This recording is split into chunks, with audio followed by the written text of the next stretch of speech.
You ever wake up one morning thinking, yeah, today's the day my private road gets hijacked by a bunch of HOA wannabe dictators? No. Well, let me tell you, neither did I until the day it actually happened. And looking back, I almost laugh at how naive I was to think I could just buy a slice of Nevada 60 acres of freedom and sky without someone in a pastel blazer coming for my peace and quiet. I mean, I picked this spot in Woe County for a reason. No neighbors, no rules, just gravel and pine with a long, bumpy road that I graded myself, winding from the highway straight through the property like a scar or maybe a backbone, depending how you look at it. And yeah, that road was mine legally, spiritually, whatever way you want to slice it. I had the deed, the maps, the faded private property sign hammered to the gate, and about a year's worth of routines, hauling equipment, parking trailers, storing supplies in my old barn at the western edge, all squared away from the moment I bought the land off a retired cattleman who wanted sun, not trouble. So when I drove in one Tuesday morning, dust swirling behind the truck, coffee just starting to kick in, and saw this gleaming steel gate smack in the middle of my road, keypad, code panel, the whole 9 yards, I'll be honest, I thought I was seeing things. Big gold emblem welded right there, HOA Community Property Maintenance Access Only. You gotta be kidding me. I got out, boots crunching, ran my hands along the rail. This wasn't just a gate. These folks had poured concrete extended fencing right and left through the brush, strung up a solar-powered spotlight for their precious logo like they wanted the jackrabbits to know who was boss. The keypad flashed red when I poked at it, locked tight, and just beyond I could see my barn, my tools, my fuel tanks, all suddenly protected from me by the HOA. Now, I'm not a man who loses his cool easy, but I'm also not one to let this slide. So I headed straight to their clubhouse, which, by the way, looks like some kid's idea of a mini Capitol building, all columns and manicured lawns surrounded by houses with names like the Aspen and the Brighton. I get stonewalled for half an hour by a receptionist who looked like she'd rather be anywhere but near a dusty rancher. Then finally in sweeps, the president herself, Karen Holstead. Classic clicking heels, platinum bob blazer, starched enough to cut glass.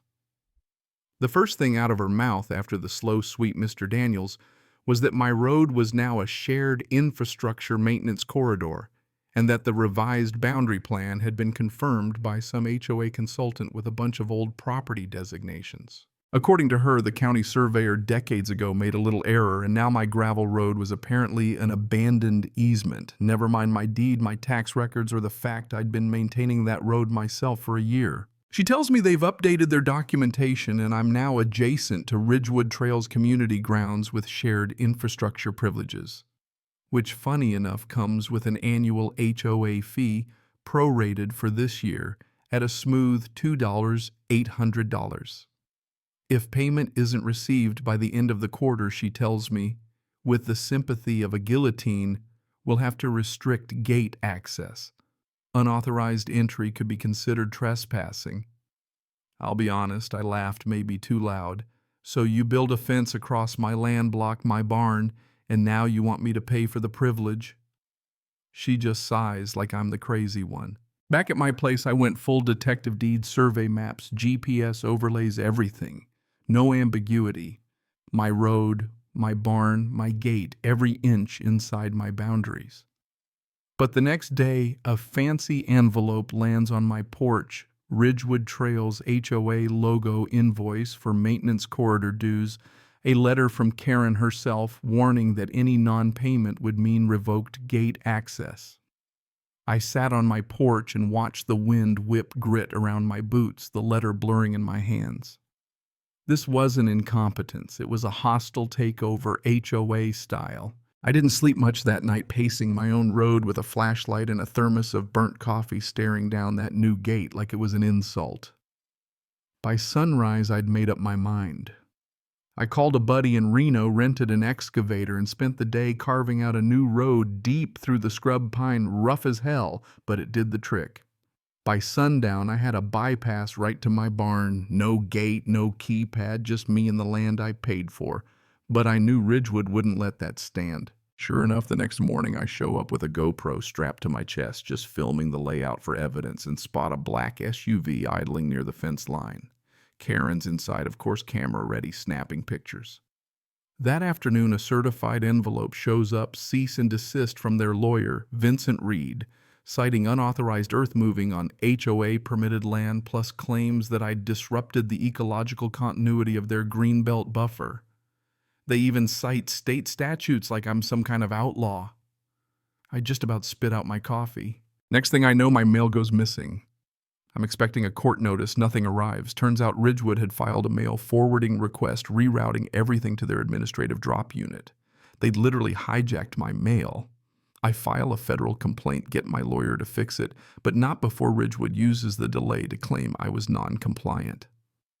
This isn't just a land dispute, it's a war of reality, and they're not playing fair. Just when I think it can't get dumber, I find a beat-up camper parked at the edge of my bypass road.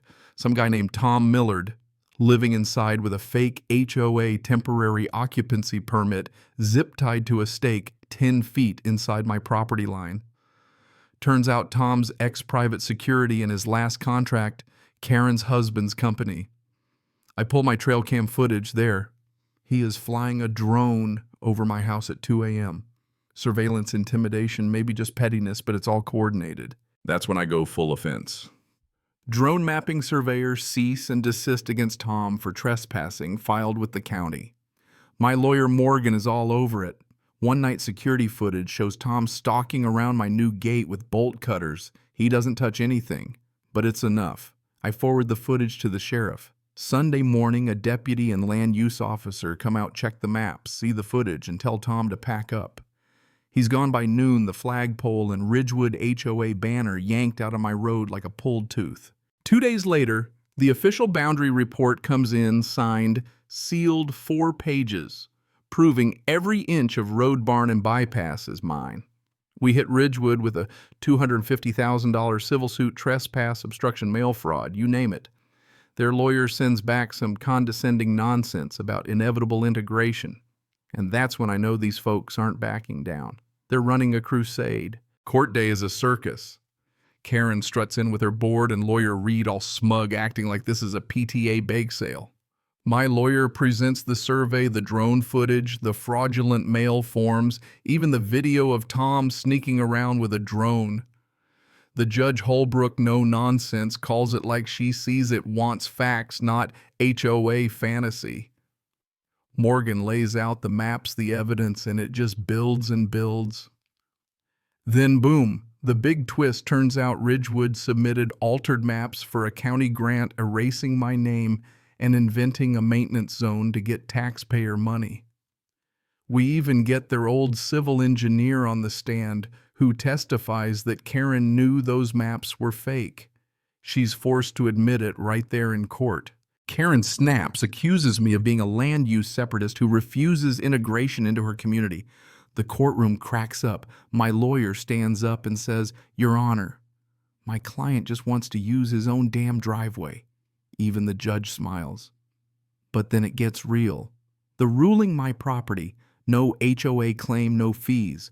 All infrastructure to be removed within 2 weeks, $180,000 in damages and penalties, and a warning that any further tampering with my mail or land will bring federal heat. They took the gate down on a Wednesday. 2 contractors, no eye contact, just cutting steel and tossing it in the back of a truck. I watched from my folding chair with a mug of coffee, feeling like I'd just taken back my country, one gravel road at a time. I hung a new sign, private property. Trespassers will be prosecuted. HOA members keep out. And just for fun, we do not recognize social easements here. Karen was voted out of the HOA in a month. Reed vanished and my mailbox finally filled up with regular old junk mail, best thing I'd seen in weeks. Someone made a meme out of Karen's courtroom speech, land use separatist coming to a cul-de-sac near you, and I still laugh every time I see it. You know, folks always ask what I learned through all this, and here's what I tell them. It's not about a road. Not really. It's about knowing where your line is and not letting anyone, no matter how many gold emblems they weld on a gate, push you over it. So what do you think, is fighting for your boundaries worth it? Or do you just roll over for the next Karen with a clipboard? Drop your thoughts below. Let's see where the real lines are drawn.